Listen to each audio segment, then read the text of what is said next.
La rencontre d'aujourd'hui est initiée par la commission genre et entrepreneuriat. Comme vous le savez, cette commission, depuis leur installation, ça fait tout juste 10 mois. Ils continuent quand même non seulement à travailler, mais essayer de voir avec les femmes comment la chambre de commerce peut leur être utile.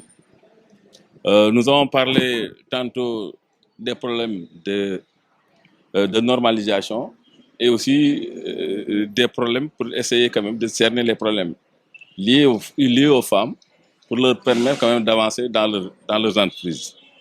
Donc, ils nous fait des propositions. Dans le cadre de ces propositions, cette journée de lancement a été initiée, qui est une première au niveau de la Chambre de commerce de Dakar. Parce que nous n'avons pas l'habitude à organiser ces genres de manifestations. Mais c'est initié par les femmes et que, comme vous le voyez, vous tous, je pense qu'ils l'ont réussi. L'essentiel de savoir que la Chambre a disposé d'un centre non seulement de formation, mais aussi pour régler les problèmes de formalisation. Parce qu'il y a beaucoup de groupements de femmes qui ne sont pas formalisés et pour bénéficier des programmes initiés par l'État, il faut quand même régler cette équation. Donc c'est pour cela que nous avons mis à leur disposition ces structures et qu'ils peuvent formaliser leurs entreprises pour 72 heures.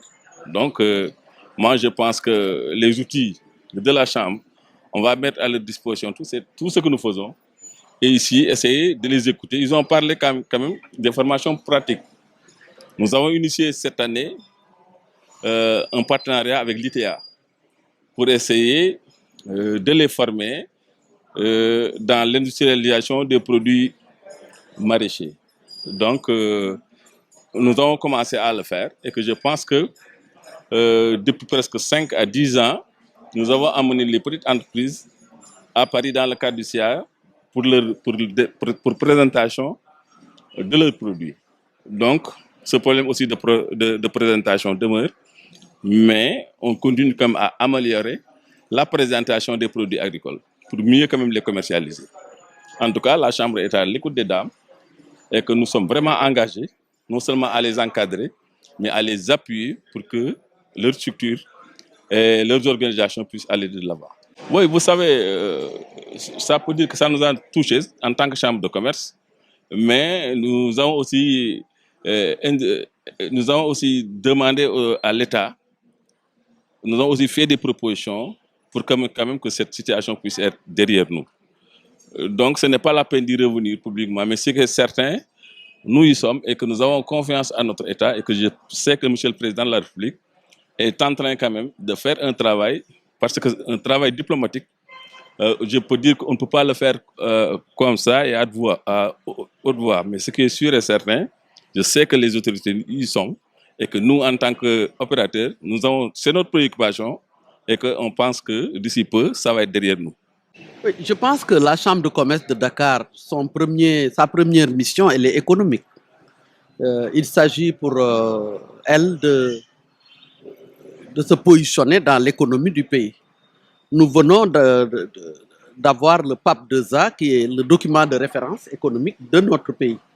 Parce qu'il était de bon ton que la Chambre de commerce se saisissa de cette question pour s'interroger sur par quelle forme, par quelle démarche, par quelle stratégie la Chambre peut se positionner pour que le PAP 2A, comme je l'ai dit tout à l'heure, ne soit pas un document de référence, mais de plus, un document entre les mains des élites ou entre les mains des fonctionnaires. Je suis désolé, mais que ce soit un document pour les populations, un document de dimension populaire. Quand je parle de populaire, il ne s'agira pas de populisme. Il s'agira de voir les secteurs économiques qui portent véritablement ce pays-là depuis toujours. Cette chambre de commerce, qui est beaucoup plus ancienne que nos indépendances, puisse manifester en quoi elle est particulière, en quoi c'est la porte économique de notre pays. C'est vraiment la démarche autour de laquelle nous avons travaillé. J'ai avec moi la vice-présidente de la commission et nous étions une dizaine de femmes leaders à travailler sur cette question pendant quelques jours pour que le PAP 2A découvre la partie qui concerne le genre. Quels sont dans les aspects traités dans le PAP 2A qui concernent les femmes, dans lesquels on peut extraire des pistes de travail et de réflexion pour la Chambre de commerce de Dakar. C'est vraiment l'objet de la rencontre d'aujourd'hui. Et vous avez vu les experts, le corps diplomatique et tous ceux qui sont intervenus pour déblayer ce chemin et faire une réunion qui aboutisse à des outcomes et qui aboutissent à des pistes et des programmes de travail auprès des partenaires de développement. Nous y sommes déjà. Nous sommes déjà sur le terrain de la réflexion. Nous avons déjà un plan d'action, j'en ai parlé tout à l'heure. Nous avons une feuille de route pour 2022 seulement. On l'a fait justement pour des choses concrètes. Depuis quand avez-vous vu une réunion technique de femmes dans cette maison? C'est une première, parce que justement, la réforme institutionnelle introduite par le président de la Chambre, M. Abdoulaye Sow, a mis en place une commission genre qui n'a jamais existé dans la Chambre. C'est une première. Et cette première, nous voulons lui donner un contenu. Et cette première répond aux exigences de développement actuelles. Il n'y a pas un sujet de développement où il ne faut pas mettre les femmes. Parce que la majorité de la population sénégalaise, telle que vous le savez, mais c'est les femmes. Donc, on ne peut pas construire une économie, que ce soit PAP2A, que ce soit PSE, sans intégrer les acteurs que nous sommes dans les différents domaines, même si elles sont analphabètes pour la plupart du temps. Ce n'est pas l'alphabétisation qui fait l'économie. Ce n'est pas les diplômes qui font l'économie. Je suis désolé. L'économie est une chose ouverte dans laquelle toute personne capable de se mouvoir, capable de réfléchir, capable de poser des actes, peut se mouvoir en même temps que ceux qui sont sortis des universités de Harvard. C'est la raison pour laquelle cette commission, vous avez vu dans la salle, chaque femme ici est une chef d'entreprise. Et c'est de ça qu'on parle. Il ne faut pas laisser les femmes au bord du chemin. C'est la raison vraiment de notre mobilisation de ce matin pour faire un travail technique, comme vous l'avez vu d'ailleurs, tous les techniciens qui sont intervenus. Et nous remercions le ministère de l'économie et des finances. Nous remercions vraiment tout le corps diplomatique. Mais nous remercions les experts venus de partout pour enrichir la réflexion et donner des pistes de telle sorte que la réunion, on sortira de la réunion avec des conclusions concrètes qui vont nous orienter vers la rédaction de projets et de programmes à la tête desquels la commission JAR va travailler de manière à enrichir le portefeuille relationnel, le portefeuille financier, le portefeuille technique et le portefeuille économique de la Chambre de commerce. Vraiment, c'est ça notre ambition.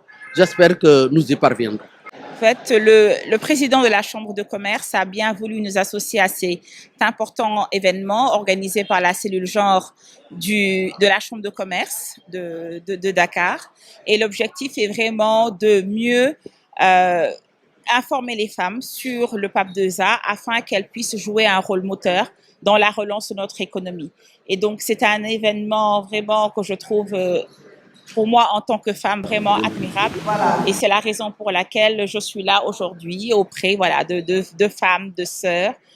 Même si je représente l'État, je suis également solidaire de ces femmes-là, dont je suis persuadée qu'elles ont un rôle très important à jouer dans la relance de notre économie et le développement du pays.